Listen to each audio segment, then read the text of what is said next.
The stretch of road between Graydon and Redwater was notorious for being desolate. Towering trees on either side created an impenetrable wall, casting the asphalt into perpetual gloom.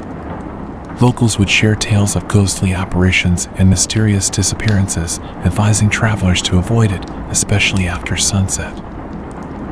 Mark, a journalist, had always been intrigued by the tales. One evening, armed with a recorder and camera, he decided to drive the route, hoping to debunk the legends. As the sun dipped beneath the horizon, he found himself enveloped in an eerie fog that reduced visibility to mere meters. Suddenly, through the mist, he spotted a figure with a thumb outstretched, a hitchhiker. Curiosity piqued, Mark pulled over.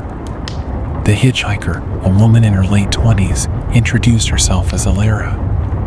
She said she was headed to Redwater and had been walking for hours. As they drove, Alara shared stories of her travels, but Mark noticed inconsistencies. At one point, she mentioned a song from the 60s, then later, a movie from the 90s. Her timeline didn't add up. Feeling uneasy, Mark decided to subtly turn on his recorder. The fog grew denser, making the road barely visible. Mark focused on driving, but Alara's voice began to change, becoming layered, as if multiple people were speaking at once. She began recounting tales of others she traveled with, a soldier returning from war in the 40s, a hippie in the 60s, a businessman in the 80s. Each story ended with them never reaching Redwater. Mark's heart raced as realization hit. Alara wasn't a typical hitchhiker. She was the very manifestation of the road's dark legends. Trying to remain calm, he contemplated abandoning the car and running, but the oppressive fog outside promised an even grimmer fate. Suddenly, the car's electronics went haywire. The radio flipped between decades of music, the lights flickered, and the temperature plummeted. Mark could see ghostly apparitions in his rearview mirror, each one corresponding to Alara's tales. They reached out, their expressions one of anguish and despair. In a final act of desperation, Mark swerved the car towards a large tree. The impact was immense. When he regained consciousness, he was met with silence, broken only by the ticking of the cooling engine. Alara was gone, and the fog had lifted. Mark limped away from the wreck, making his way to Redwater by dawn. He shared his tale, but locals weren't surprised. They knew of Alara, the eternal hitchhiker, forever bound to the road, trapping unsuspecting souls. Weeks later, as Mark played back his recordings to a friend, they stumbled upon a chilling detail. Amidst the layered voices of Alara, clear as day, they heard Mark's own voice, whispering tales of his travels, forever added to the roster of lost souls on the lonely road to Redwater. Now the second story.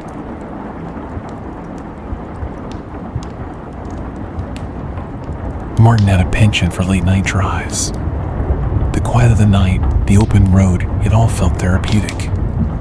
One fateful night, on a lonely stretch near Evershade Forest, he noticed a lone hitchhiker. The figure, drenched from the rain, held a sign, Evershade. Being familiar with the town and feeling sympathetic, Martin pulled over. The hitchhiker, introducing himself as Leo, expressed gratitude, mentioning he'd been waiting for hours. The two struck up a conversation. Leo spoke of his love for Evershade, its calm nature, and the community's tight-knit feel. Martin was intrigued. He'd been to Evershade numerous times, but never encountered the places Leo mentioned. As the journey continued, the surroundings grew less familiar. The dense fog made visibility poor, and the once familiar landmarks seemed distorted. Martin's unease grew when Leo began recounting tales of people he'd met, stories that spanned decades, perhaps even centuries. Wanting to end the journey, Martin tried to accelerate, but the car sputtered and came to a halt. The fuel gauge, which had shown half a tank moments ago, was now empty. Stranded with no signal on his phone and miles away from any known location, panic set in. Leo's demeanor changed. His voice, once warm, now held a chilling tone. He spoke of Evershade's true nature, an ethereal town shifting through time, trapping lost souls. Martin was its latest victim, lured by Leo, the eternal guardian of Evershade. Fear gripped Martin as he realized escape was improbable. However, just as despair threatened to overwhelm him, headlights pierced the fog. A truck approached, its driver, an old man with knowing eyes, offering assistance. Leo, visibly disturbed, warned Martin to stay. But Martin, sensing salvation, quickly jumped into the truck. As they drove away, the old man introduced himself as Henry. Martin, still in shock, recounted his encounter with Leo. Henry sighed deeply. "You're lucky, lad. I, too, once met Leo many years ago. Fell for his tales and nearly became a permanent resident of Evershade. But I managed to escape, and since then, I patrol these parts, hoping to save others from a similar fate." Martin was flooded with relief, but then a chilling thought crossed his mind. How is it that you've aged, but Leo remains the same? Henry glanced over, his eyes now void of warmth. "Oh, I never said I escaped unscathed. Evershade took something from me, something precious. In exchange, it granted me longevity.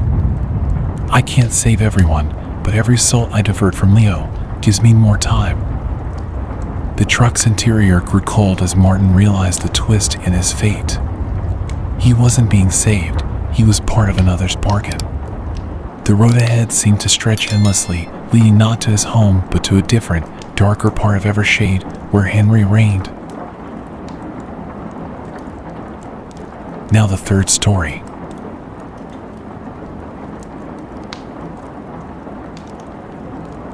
The road between Dead Man's Pass and Harper's Landing was always quiet, a stretch known as the Silent Mile. Its reputation wasn't built on myths or ghost stories, but on very real disappearances. Late one night, Jenna, a college student, decided to take the shortcut via the Silent Mile to reach home faster. The moonless night made the path even more foreboding.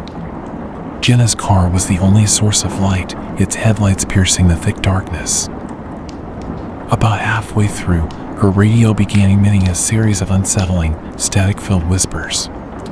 Struggling to find a station, Jenna caught fragments of conversations, desperate pleas, warnings, and muffled screams.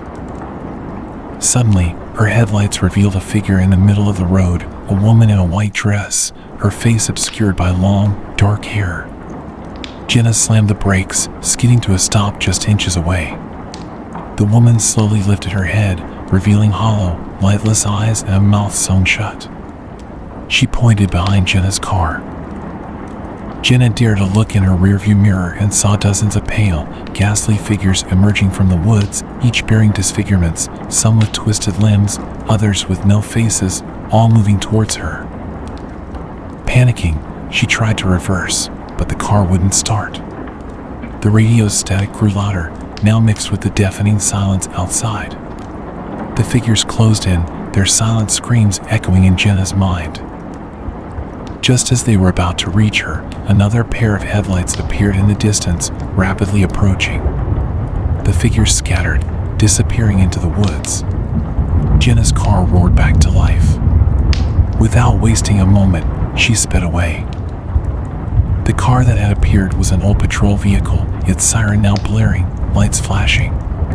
Relief washed over Jenna as she recognized the insignia of the local police. However, as the patrol car overtook her, she noticed its damaged state, windows shattered, doors scratched and dented. The officer driving it had no face, just a blank, smooth surface. As it sped past, the radio whispered one last chilling message: "You're not safe." The true horror of the Silent Mile wasn't just the trapped souls, it was the realization that even those meant to protect had become part of the haunting. Jenna made it home that night, but the Silent Mile's echoes followed, forever haunting her dreams and waking moments.